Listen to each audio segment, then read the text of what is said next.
এয়ারপোর্টের হামলার পরে আজ সন্ধ্যাবেলা আওয়ামী সন্ত্রাসীরা আবার হোটেল লবিতে এসেছিল হামলা করার উদ্দেশ্যে এবং সে সময় যুক্তরাষ্ট্রে অবস্থানরত এনসিপির সদস্যরা এবং আবার শুভাকাঙ্ক্ষীরা তারা তাদেরকে প্রতিহত করেন এবং পুলিশের সঙ্গে যোগাযোগ করেন। পরবর্তীতে পুলিশ ইনভেস্টিগেশন অফিসার তিনি প্রিসেক্টে এসে মামলা দায়ের করার জন্য আমাদেরকে পরামর্শ দেন। তার প্রেক্ষিতে আমি এয়ারপোর্টের খুব কাছের যে থানা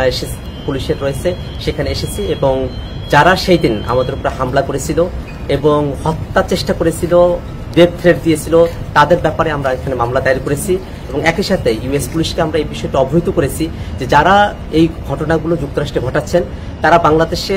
নিষিদ্ধ এমন একটি সংগঠনের সঙ্গে জড়িত, যারা গত বছর বাংলাদেশে গণহত্যা চালিয়েছেন, মানবতা বিরোধী অপরাধ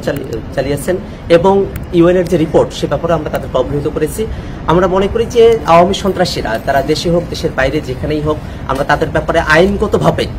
যে প্রতিকারের ব্যবস্থা সেটা আমরা গ্রহণ করব এবং আমরা এই কথা বিশ্বাস করি যে আওয়ামী সন্ত্রাসীরা তারা যত ধরনের অপরাধ করেছেন সেই অপরাধগুলোকে আইনগতভাবেই নিষ্পত্তি করা সম্ভব এবং আওয়ামী লীগ তার সন্ত্রাস নিয়ে বাংলাদেশে আর ফিরে আসার সুযোগ পাবে না।